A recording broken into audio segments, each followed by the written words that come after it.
أعوذ بالله من الشيطان الرجيم بسم الله الرحمن الرحيم الحمد لله رب العالمين الصلاة والسلام على سيد الأنبياء وأشرف المرسلين سيدنا ونبينا وشفيع ذنوبنا بالقول اللهم صل على محمد وعلى محمد وعلى آله الطيبين الطاهرين المعصومين المنتجبين الغر الميامين يا إله العالمين ثم الصلاة والسلام على وزيره ووصيه وخليفته الذي يقول عليا مظهر العجائب تجدون لك بالنوائب كل هم وغم فانجلي بولايتك يا علي يا علي يا علي اللهم صل على محمد وعلى محمد بسم الله الرحمن الرحيم رب اشرح لي صدري ويسر لي امري واحلل عقدة من لساني يفقهوا قولي سبحانك اللهم ربي بحق لا حول ولا قوة الا بالله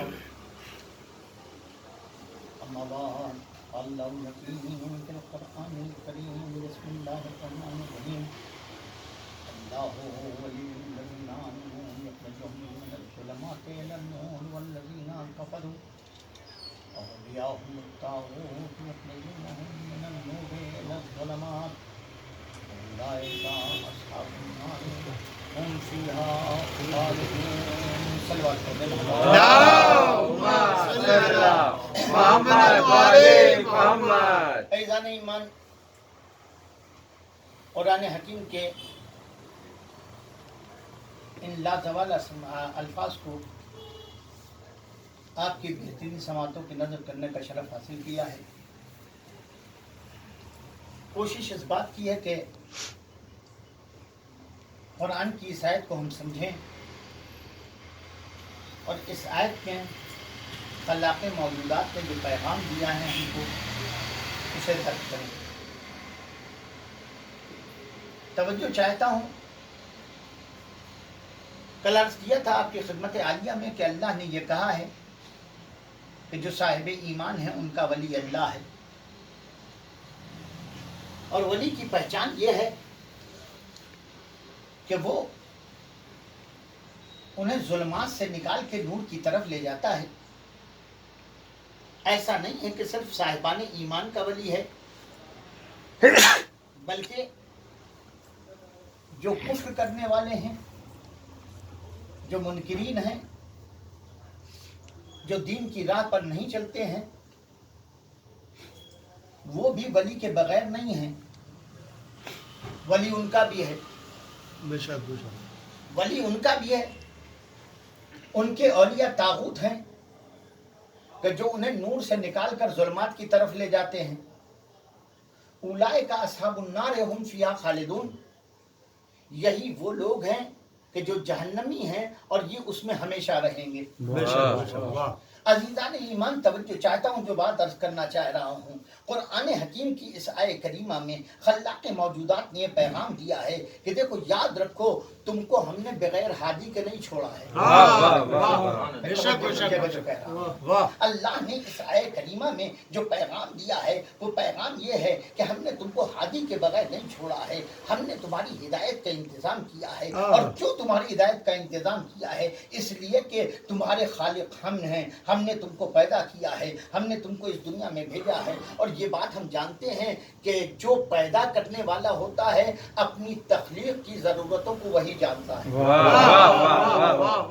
اپنی تخلیق کی ضرورتوں کو وہی جانتا ہے۔ ڈیمانڈ کیا ہے ہماری تخلیق کی سب نہیں جانتے ہیں، وہ جانتا ہے کہ جو بنانے والا ہوتا ہے، بنانے والا جانتا ہے کہ کس کو کتنی ضرورت ہے۔ اگر آپ ایک چھوٹی سی چیز کو ایجاد کر رہے ہیں، اگر آپ ایک چھوٹی سی چیز بنا رہے ہیں تو آپ جانیں گے کہ کس پرزے کو کتنا تیل دینا ہے، کس پرزے کے اوپر کتنے دھیان دینا ہے، کیسے اس کو چلایا جائے گا، کیسے اس کو سیٹ رکھا جائے گا کہ وہ اپنی ایک مدت پوری کر لے. کیا واہ. ایک سلوات پڑھ دیں محمد.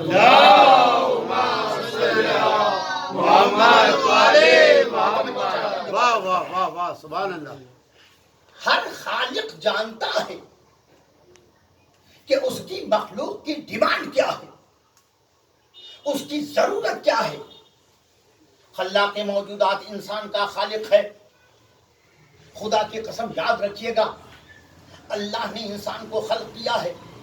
نہیں, اللہ نے انسان کو خلق نہیں کیا ہے, بلکہ دنیا کی ایسی کون چیز ہے جو اس نے خلق نہیں کی ہے. بے شک بے شک. اس نے زمین بنائی, اس نے آسمان بنایا, اس نے یہ پوری کائنات بنائی. خدا کی قسم جو بات کہنا چاہتا ہوں سنیے گا, یاد رکھیے گا. ایسی کون سی چیز ہے اس کائنات کی جو اللہ نے نہیں بنائی ہے؟ سب بنائی, ساری چیزیں اس نے بنائی ہیں. جتنی چیزیں اس کائنات میں نظر آ رہی ہیں وہ اللہ نے بنائی ہے. لیکن ایک جملہ آپ کی بہترین سماعتوں کی نظر کروں گا. چاند اس نے بنایا ہے, سورج اس نے بنایا ہے, ستارے اس نے بنائے ہیں, ثوابت اس نے بنائے ہیں, یہ زمین اس نے بنائی ہے, یہ آسمان اس نے بنایا ہے, یہ ذرے اس نے بنائے ہیں, یہ درخت اس نے بنائے ہیں, یہ لہلاتے کھیل اس نے بنائے ہیں, یہ پھول اس نے بنائے ہیں. یار ذرا آپ سوچیں کہ اس پھول کو اللہ نے خلق کیا ہے. چھوٹی سے چھوٹی مخلوق اور بڑی سے بڑی مخلوق خلاق موجودات ہی نے تو بنائی ہے. لیکن خدا کی قسم یاد رکھیے گا, اس نے بڑی سے بڑی چیز بنائی ہے تب بھی ناز نہیں کیا ہے. چھوٹی سے چھوٹی چیز بنائی ہے تب بھی ناز نہیں کیا ہے. کیا اس نے اتنی چھوٹی چیز بنائی کہ ہمیں اس کو محدب آنکھوں سے دیکھنا پڑتا ہے, اس کے باوجود اس نے ناز نہیں کیا ہے. ایک چھوٹی سی چونٹی کے حرکات کو دیکھنے کے لیے ہمیں ایک دوسری آنکھ کی ضرورت پڑتی ہے, لیکن اللہ نے اس چونٹی کو بنا کے ناز نہیں کیا ہے. وہ بلند و بالا پہاڑ جسے دیکھنے کے بعد ہم حیرت پہ پڑ جاتے ہیں, اللہ نے اسے بنا کے ناز نہیں کیا ہے. یہ بہتے ہوئے دریا, یہ بہتے ہوئے سمندر, اس کو بنا کے ہم نے ناز نہیں کیا ہے. ہم جس میں جانے کی تمنا کرتے ہیں وہ جنت بنا کے اللہ نے ناز نہیں کیا ہے. وہ جنت بنا کے اللہ نے, ایک سلوات پڑھ دیں محمد.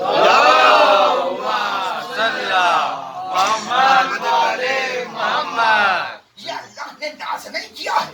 دنیا کی کوئی چیز بنا کے خلاق موجودات نے ناز نہیں کیا ہے. سوال یہ پیدا ہوتا ہے, ہمارا عالم یہ ہے کہ ہم ایک شعر کہنے کے بعد اس پر ناز کرتے ہیں, ایک نوحہ پڑھنے کے بعد اس پر ناز کرتے ہیں, ایک مجلس پڑھنے کے بعد اس پر ناز کرتے ہیں, کوئی کام کر دیتے ہیں تو اس پر ناز کرتے ہیں کہ یہ کام ہم نے کیا ہے, یہ کام ہم نے کیا ہے. فخر کے مقام پر کہتے ہیں کہ یہ کام ہم نے کیا ہے نا بھائی. ہماری قوم میں اگر کوئی اچھا کام کر دے تو ہم اس کے اوپر ناز کرتے ہیں. یہ جو نوحہ خان ہے یہ ہماری قوم کا ہے. یہ جو بھارت رتن کا ایوارڈ پانے والا ہے یہ ہماری قوم کا ہے, یہ ہمارے خاندان کا ہے. ہم فخر کرتے ہیں, لیکن خدا کی قسم خلاق موجودات نے یہ پوری کائنات بنائی. خلاق موجودات نے یہ پوری کائنات بنائی. اللہ نے یہ پوری کائنات بنائی. اس کے ایک ایک ذرے پر یہ انسان حیرت کرتا ہے. جیسے جیسے سائنس ترقی کرتی چلی جا رہی ہے, تخلیق پروردگار کے اوپر انسان حیرت کر رہا ہے, انسان ناز کر رہا ہے. لیکن اللہ نے ناز نہیں کیا ہے. بالکل بالکل نہیں ناز کیا. اگر اللہ نے اس پوری کائنات میں اپنی تخلیق پر کسی چیز پر ناز کیا ہے تو وہ انسان ہے. سبحان اللہ سبحان اللہ. بے شک. بات توجہ چاہتے ہیں, سلوات پڑھتے ہیں محمد والے محمد. بہت توجہ عزیزان ایمان. خلاق موجودات نے اس پوری کائنات کو بنا کے ناز نہیں کیا, بلکہ اگر ناز کیا ہے تو انسان کو بنا کے ناز کیا ہے. فتبارک اللہ احسن الخالقین. واہ واہ واہ. وہ اللہ لائق مبارکباد ہے, پاک و پاکیزہ ہے کہ جو احسن الخالقین ہے. ہم نے انسان کو بنایا ہے. سوال یہ پیدا ہوتا ہے کہ اس انسان کے اندر ایسی کون سی خاص بات ہے کہ جس کو بنا کر اللہ ناز کر رہا ہے. میں کیا کہتا ہوں میرے, کون سی ایسی چیز ہے؟ ارے یہی انسان ہے جو اس کے مقابلے میں خدا بن گیا. میں کیا کہتا ہوں میرے, یہی انسان ہے نا کہ جو اس کے مقابلے میں خدا بن گیا، یہی انسان ہے جو اس کے مقابلے میں کھڑا ہو گیا، یہی انسان ہے جو اس کے رسولوں کے مقابلے میں آ گیا۔ بے شک بے شک لیکن اللہ نے انسان کو بنا کے ناز کیا۔ ذرا پیغام سنیے گا عزیزان ایمان،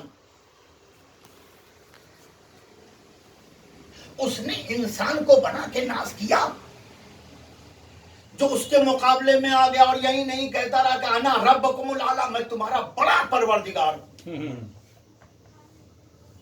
میں تمہارا بڑا پروردگار ہوں، چھوٹا موٹا بھی نہیں میاں۔ اللہ تو اپنے کو اللہ کا وہ کہنا ربکم الاعلی، اللہ کہتا الحمدللہ رب العالمین، وہ کہتا رب العالی، میں تمہارا بڑا پروردگار ہوں۔ اچھا کتنا کریم ہے یہ بڑا پروردگار۔ ایک دن اس کے پاس اس کے چاہنے والے آئے، کہنے لگے اے اللہ میاں، اے ہمارے رب، دریائے نیل میں پانی کم ہو رہا ہے، کہنے لگا میں تم سے ناراض ہو گیا ہوں، اس لیے پانی میں نے کم کر دیا ہے، میں تم سے ناراض ہوں اس لیے پانی کم کر دیا ہے۔ تو کہا اب راضی ہو جائیے، چڑھاوا چڑھنے لگا۔ واہ دیکھیں مزاج کفر کو پہچانیے گا، کیا کہہ رہا ہوں میرے، مزاج کفر ہمیشہ یہ رہا ہے کہ جتنا زیادہ فنڈ دو گے اتنا ہی ہم تم سے راضی ہوں۔ واہ واہ واہ بے شک بے شک میں کیا کہہ رہا ہوں عزیزان ایمان، کہ میں تم سے ناراض ہوں اس لیے میں نے پانی کم کر دیا ہے، تو اب راضی ہو جائیے، دکشنا لے لیجئے، ریلیف فنڈ میں کتنا جمع کر دوں؟ واہ جمع ہونے لگا، اچھا چلو لیکن سب لوگ پہاڑ پہ چلے جاؤ، میں آتا ہوں۔ یہ کہہ رہا انا ربکم الاعلی، میں تمہارا بڑا پروردگار ہوں نا، لیکن وہ کتنا کریم ہے، ایسا گستاخ، بھائی توجہ کرنا، ایسا گستاخ کہ پہاڑ پہ چلو، ساری قوم پہاڑ کے اوپر چلی گئی۔ جب ساری قوم پہاڑ کے اوپر چلی گئی تو یہ پہاڑ کے غار کے اندر گھس گیا اور اپنا رخسار زمین پر رکھ کے کہنے لگا پروردگار تو جانتا ہے میں کتنا بڑا پروردگار ہوں، تو جانتا ہے نا کہ میں کتنا بڑا پروردگار ہوں، تجھے معلوم ہے نا، رخسار زمین پر رکھا اللہ کے سامنے۔ میں عزیزو جو جملہ کہنا چاہتا ہوں، اس کے باوجود پروردگار عالم نے جیسے ہی رخسار زمین پر رکھا، وہ معبود جو اس سے ناراض ہونا چاہیے، اس نے کہا اچھا اگر تو نے میرے سامنے سر جھکا دیا تو لے میں تجھے کچھ دن کی مہلت دے دیتا ہوں، میں تجھے کچھ دن کی مہلت دے رہا ہوں کہ اب بھی سدھر جاؤ۔ یاد رکھنا قدرت کا قانون یہ ہے کہ ظالم کی رسی کو ڈھیل دے دیتا ہے کہ تمہارے پاس وقت ہے۔ میں کیا کہہ رہا ہوں میرے، یہ نہ سمجھیے گا کہ ظالم کو ہمیشہ کے لیے چھوٹ مل گئی ہے، ایسا کبھی نہیں ہوا ہے، ظالم کو مہلت دی جاتی ہے۔ آپ یہ نہ سمجھیے گا کہ کل ہی والے ظالموں کو مہلت دی گئی تھی، آج کے ظالموں کو بھی مہلت دی جا رہی ہے، آج کے ظالموں کو بھی مہلت دی جا رہی ہے۔ ہمارے بندوں پر، ہمارا کلمے پڑھنے والوں پر، ہمارا نام لینے والوں پر، ہمارے دین کے ماننے والوں پر تم ظلم کر رہے ہو، کر لو ظلم، لیکن گھبرانا نہیں، ایک دن ہمارا نمائندہ غیب سے آئے گا۔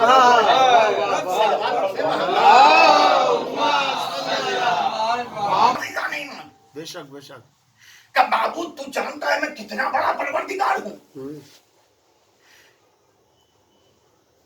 کہ جب میں نے مہلت دے دی، پانی دریائے نیل میں آ گیا، نکلا کہنے دیکھ لو پانی آ گیا ہے نا، میں تمہارا بڑا پروردگار ہوں۔ گستاخی بڑھی، ایک دن جبریل امین آئے اور آنے کے بعد اس سے کہا کہ ذرا ایک فیصلہ کر دیے گا۔ کیا فیصلہ ہے؟ کہ میرا ایک غلام ہے، میں نے اسے اختیار دے دیا، اقتدار دے دیا، حکومت دے دی، لیکن وہ میرے سامنے گستاخی کرتا ہے، میرے برابر بن جاتا ہے، میرے برابر میں آ کے بیٹھ جاتا ہے. کہا تیرا غلام تو بڑا گستاخ ہے. کہ اس کی سزا کیا ہے؟ کہ سزا یہ کہ اگر مجھے مل جائے تو میں دریائے نیل میں ڈبو کے مار دوں. میں دریائے نیل میں اسے ڈبو کے مار دوں. کہا یہ فیصلہ لکھ کے دے دیجیے. میں پوری توجہ چاہ رہا ہوں، میں اسی منزل سے آپ کو لے کے آگے بڑھوں گا. ذرا اس فیصلے کو لکھ دیجئے. دیکھیے یاد رکھیے گا، ظالم فیصلہ لکھتا ہے. کیا کہہ رہا ہوں میرے عزیزوں، کاش میری بات پہنچ جائے. ظالم فیصلہ لکھتا ہے لیکن اپنی بے عزتی کا سامان خود کر کے جاتا ہے. واہ بے شک بے شک. آج بھی عدالتیں بک رہی ہیں. روزانہ ہم دیکھ رہے ہیں کہ عدالتوں میں فیصلے کیسے ہو رہے ہیں. ظالموں کو چھوٹ دے دی جا رہی ہے، مظلوموں کو سزا دی جا رہی ہے، ناحق فیصلے کیے جا رہے ہیں. کہ ذرا اس فیصلے کو لکھ دیجئے. لاؤ قلم اور دعوات دیا گیا. اس نے لکھ دیا کہ یہ ظالم، یہ غلام جو بدتمیزی کر رہا ہے اپنے آقا سے، جو اپنے آقا کی بات نہیں مان رہا ہے، اس کے مقابلے میں کھڑا ہو جاتا ہے. اس کی سزا یہ ہے کہ اسے دریائے نیل میں ڈبو کے مار دیا جائے. کا دستخط بھی فرما دیجئے. فیصلہ لکھا، دستخط لکھ کے کیا. جبریل امین نے وہ کاغذ لیا، لے کے چلے گئے. گستاخیاں بڑھنے لگی. موسیٰ تبلیغ کرتے رہے. ایک دن اللہ کا حکم، موسیٰ اپنی قوم کو لے کے چلو. بہت توجہ چاہتا ہوں، جو جملہ کہنا چاہتا ہوں. موسیٰ اپنی قوم کو لے کے نکل جاؤ، اس شہر کو چھوڑ دو. موسیٰ اپنی قوم کو لے کے نکلے.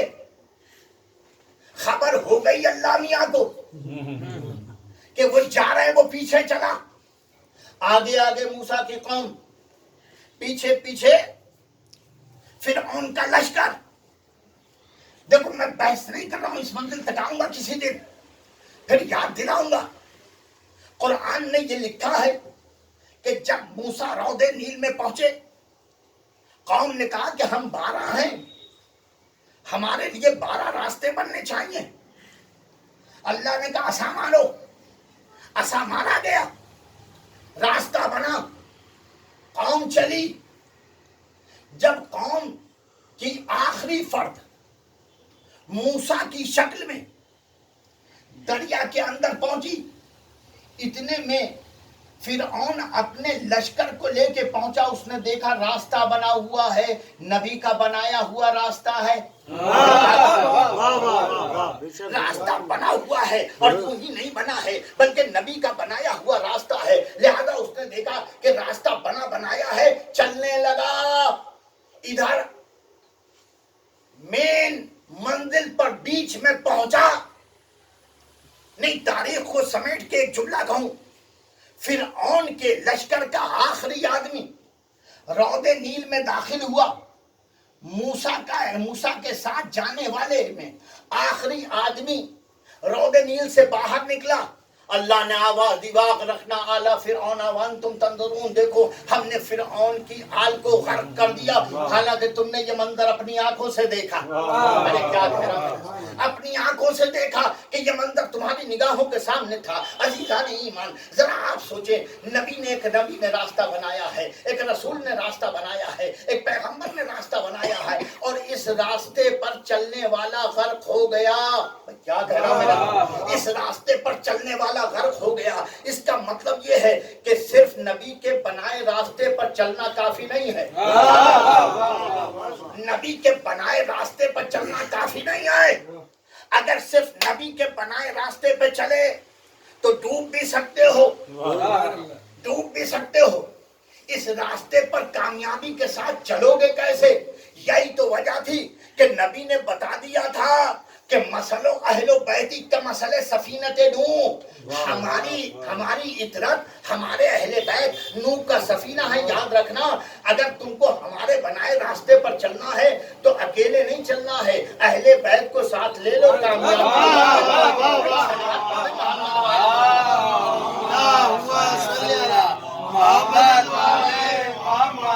کیا بات ہے عزیزان ایمان، ذرا آپ سوچیں، جو بات میں عرض کرنا چاہتا ہوں آپ کی خدمت عالیہ میں، اللہ نے انسان کو بنا کے نہیں، یہ رب اعلیٰ ہے نا، بے شک یہ رب اعلیٰ، لیکن اللہ نے سب اور اس کو عبرت بنا دیا، اس کو عبرت بنا دیا۔ دنیا آج بھی دیکھ رہی ہے کہ یہ جو رب اعلیٰ بن رہا تھا، اللہ نے اسے بھی چھوڑ دیا، لے وقت دے رہا ہوں، جبریل نے لکھوا لیا تھا نا، تاریخ نے بڑا پیارا فقرہ لکھا ہے، مکمل کر دیں ایک جملہ میں، کہ جب یہ فرعون غرق ہونے لگا تو اس نے اللہ کی بارگاہ میں کہا کہ آمنتو، میں ایمان لے آیا، میں ایمان لے آیا۔ سننا کب کہہ رہا ہے؟ پانی گلے گلے آ گیا ہے، ایسے میں کہہ رہا ہے کہ میں ایمان لے آیا اللہ پر بھی اور رسول اللہ پر بھی ایمان لے آیا،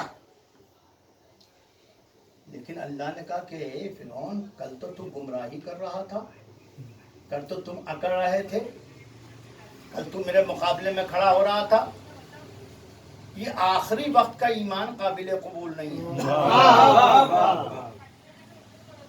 یہ آخری وقت کا ایمان، جملہ یاد رکھنا، آخری وقت کا ایمان قابل قبول نہیں ہے۔ اس نے کہا اب تو معاف کر دے، میں ایمان لے آیا، مجھے کیوں غرق کر رہا ہے؟ جبریل نے وہی پرچہ سامنے کر دیا کہ اس تحریر کو پہچانتا، کہا ہاں میری تحریر ہے، کہ تم نے ہی تو فیصلہ کیا تھا، ارے کیا کہہ رہا ہے؟ تم نے ہی تو فیصلہ کیا تھا کہ جو غلام اپنے آقا سے سرکشی کرے، اپنے آقا کی سرتابی کرے، اس کی سزا ہے کہ اسے دریا میں غرق کر کے مار دیا جائے۔ کیا تو اللہ سے سرتابی نہیں کر رہا ہے؟ تو تیری سزا یہی ہے نا۔ تو اب ایک بات ہماری سمجھ میں آئی کہ جو اپنے آقا سے سرتابی کرے اسے غرق کر دیا جائے، اور جو اپنے آقا کے سامنے سر جھکا دے اسے علیہ السلام بنا دیا۔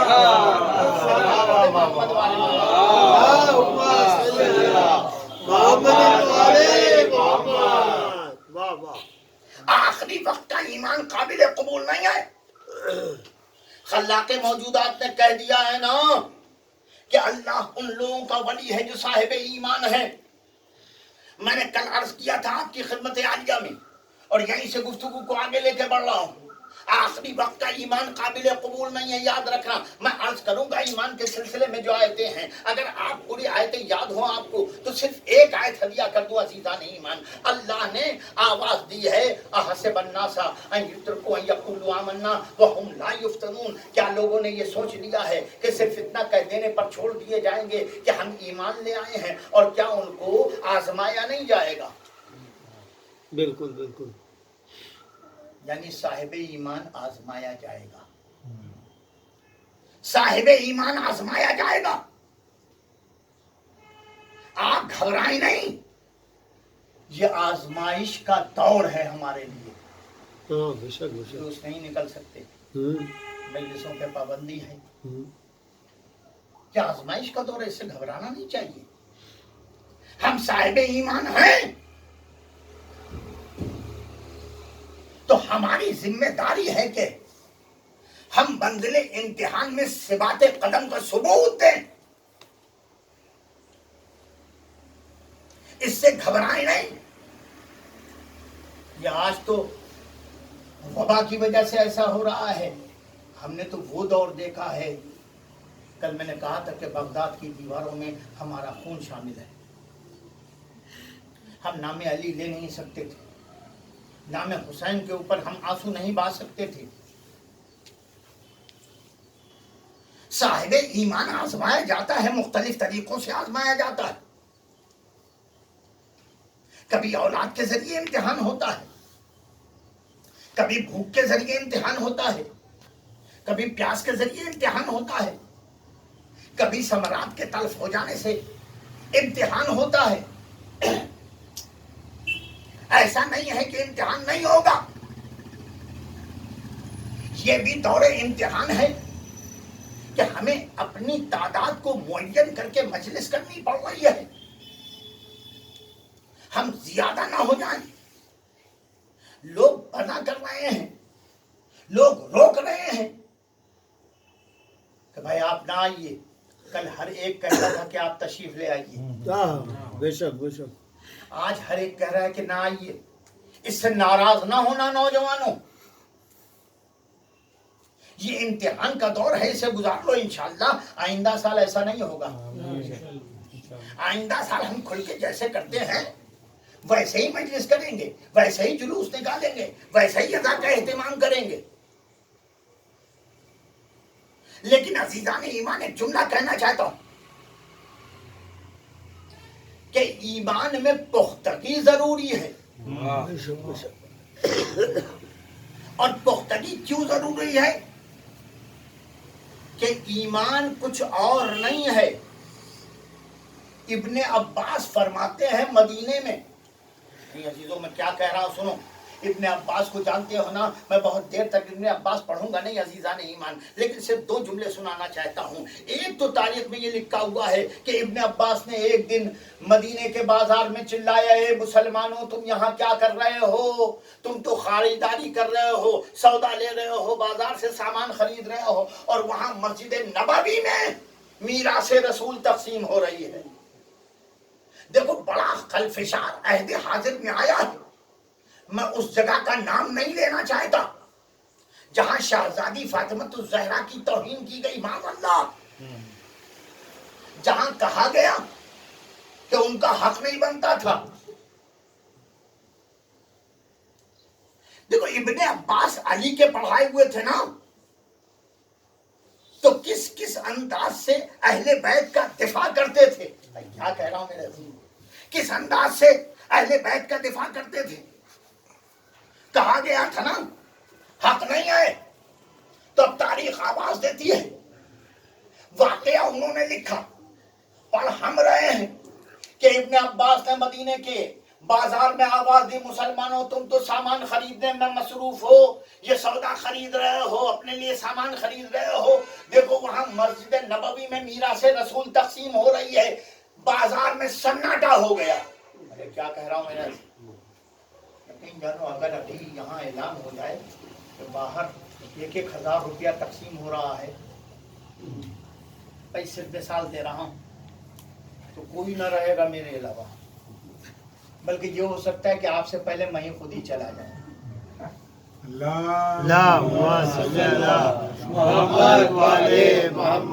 آپ سے پہلے میں چلا جاؤں کہ لاؤ یار کہا جاتا ہے، تو بعد میں دیکھا جائے گا کہ کیا ملے گا، پہلے یہ والا تو لے ہی لو، ہے نا عزیزان ایمان۔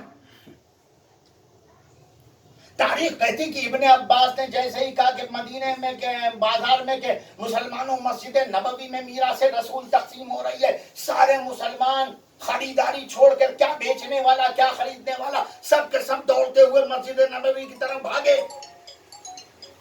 ایک سلمان پڑھ دے محمد والے محمد،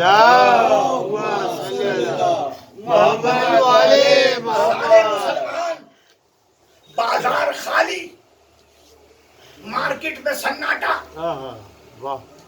کیا خریدنے والے اور کیا بیچنے والے دونوں مسجد نبوی میں پہنچے۔ اب جو دیکھا تو کچھ لوگ نماز پڑھ رہے ہیں، کچھ لوگ قرآن پڑھ رہے ہیں، کچھ لوگ تسبیح پڑھ رہے ہیں، کچھ مسائل شریعت پہ بحث کر رہے ہیں۔ سارے مسلمانوں کا مزاج خراب ہو گیا، یہ کیا ہو رہا ہے۔ ابن عباس بھی عجیب و غریب بات کرتے ہیں۔ اچھا ابن عباس بھی بھاگے نہیں یہ کہہ کے کہ مسجد میں میراث رسول تقسیم ہو رہی ہے، اپنے گھر نہیں گئے، بلکہ وہ بھی مسجد کی طرف دھیرے دھیرے۔ مسلمان تو تیز تیز، بلکہ جملہ کہوں جن کو بھاگنے کی عادت تھی وہ بھاگے، جن کو بھاگنے کی عادت تھی وہ بھاگے۔ تجربات پہلے سے حاصل تھے، لہذا تیز تیز بھاگے تھے۔ اور اب تاریخ کہتی کہ پیچھے سے ابن عباس آئے تو یہ سب پلٹ پڑے۔ ابن عباس جھوٹ بولتے ہو، کہاں تقسیم ہو رہی ہے میراث؟ کاش میرا جملہ پہنچ جائے، عزیزہ نہیں مان لو، کہاں تقسیم ہو رہی ہے میراث رسول؟ یہاں تو کچھ نہیں ہو رہا ہے۔ مسلمانوں کا ابن عباس سے یہ کہنا کہ ابن عباس میراث رسول کہاں تقسیم ہو رہی ہے، اس بات کا اعلان ہے کہ کل کا مسلمان یہ جانتا تھا کہ رسول میراث چھوڑتا ہے، میراث چھوڑتا ہے۔ کل کے مسلمان کو اس بات کا علم تھا۔ تاریخ آواز دیتی ہے کہ ابن عباس سے مسلمانوں نے کہا، اے ابن عباس، کہاں میراث رسول تقسیم ہو رہی ہے؟ سوال یہ پیدا ہوتا ہے، عجیب بات ہے کہ مسلمان کی بیٹی تو باپ کی جائیداد میں میراث پا جائے اور نبی کی بیٹی کو میراث نہ ملے، بیوی میراث پا جائے، ارے کیا کہہ رہا ہوں میرے عزیز، بیوی میراث پا جائے اور بیٹی کو میراث نہ ملے۔ کہنے والے نے یہی کہا تھا نا کہ اگر میراثی کی بات ہے اور زوجہ کا حق ہوتا ہے تو یہ بتاؤ کہ ایک آدمی کی میراث میں 9 زوجہ ہیں تو کتنے بالش ملا؟ ارے سلوات پڑھتے محمد والے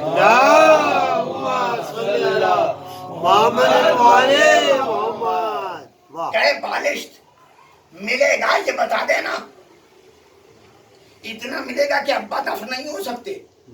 کیا کہہ رہا ہوں، ایک سلوات پڑھتے ہیں اور محمد والے۔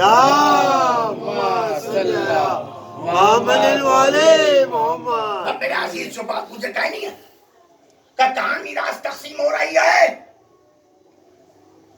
یہاں تو نماز پڑھی جا رہی ہے، تلاوت قرآن حکیم ہو رہی ہے، تسبیح پڑھی جا رہی ہے، مسائل شریعت پہ بحث ہو رہی ہے، یہاں تو کوئی میراث تقسیم نہیں ہو رہی ہے۔ تاریخ اتنا لکھ کر خاموش ہو گئی، پوری توجہ سے میرا جملہ سن لینا، کہ ابن عباس نے کہا مسلمانوں تمہیں معلوم نہیں، یہی تو میراث رسول ہے،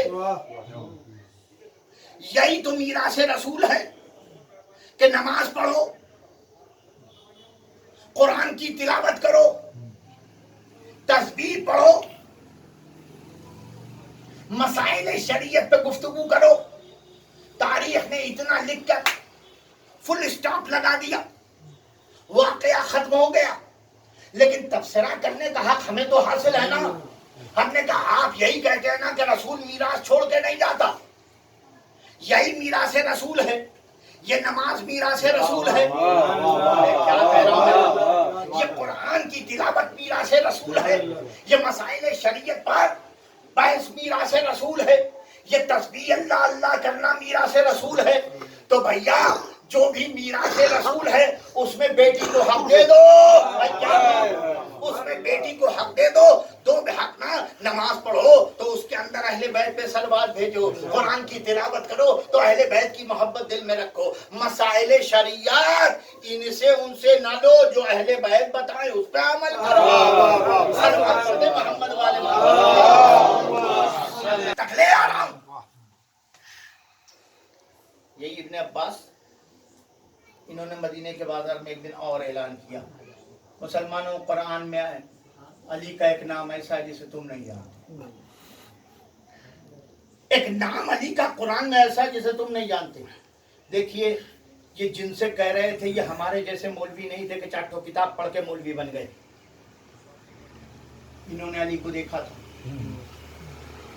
نہیں میں جملہ کروں، یہ وہ ہیں جو علی کے ابا سے بھی واقف تھے، علی کی اماں سے بھی واقف تھے، اور انہوں نے وہ واقعہ بھی دیکھا تھا کہ جب علی کی اماں خانہ کعبہ میں گئی تو دیوار نے در بند کیا۔ یہ جانتے تھے، انہیں معلوم تھا کہ علی کے باپ نے علی کا کیا نام رکھا، علی کی اماں نے علی کا نام کیا رکھا، نبی کریم نے علی کا نام کیا رکھا، انہیں سب پتا تھا۔ جیسے ہی ابن عباس نے کہا کہ علی کا نام ایک ایسا قرآن میں ہے جسے تم نہیں جانتے، تو انہوں نے فوراً آواز دی، ابن عباس ایسا کون نام علی کا ہے؟ ہم تو جانتے ہیں، علی کا نام ان کے باپ ابو طالب نے زید رکھا تھا۔ قرآن میں زید آیا ہی نہیں. علی کا نام ان کی ماں نے حیدر رکھا, قرآن میں حیدر آیا ہی نہیں. علی کا نام رسول اللہ نے علی رکھا, یہ نام قرآن میں آیا ہی نہیں. تو تم کون سا نام کہہ رہے ہو؟ انہوں نے کہا تم زید, اسد, حیدر, علی ڈھونڈ رہے ہو. علی کا نام قرآن میں علی نہیں ہے, زید نہیں ہے, اسد نہیں ہے, حیدر نہیں ہے, بلکہ قرآن کی زبان میں علی کو ایمان کہتے ہیں.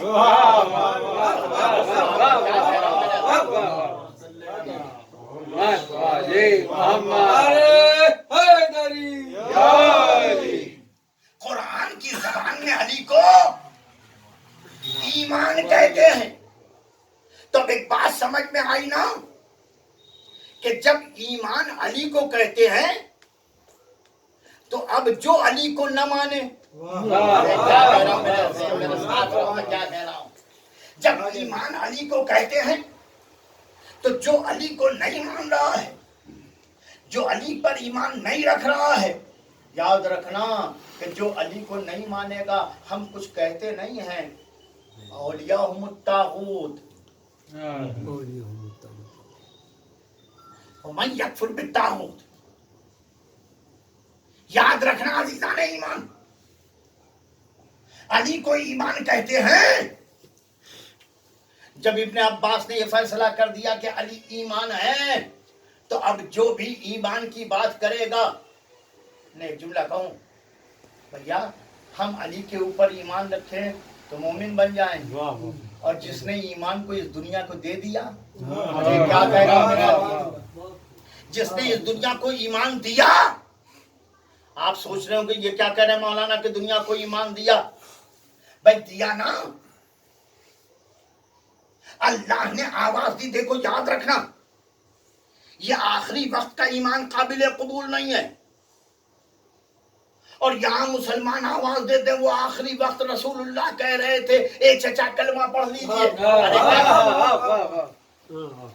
میں اس منزل تک آپ کو دونوں باتیں سنا کے اسی لیے لایا ہوں کہ علی ہے ایمان, اور یہ ایمان دنیا کو دیا ہے ابو طالب نے.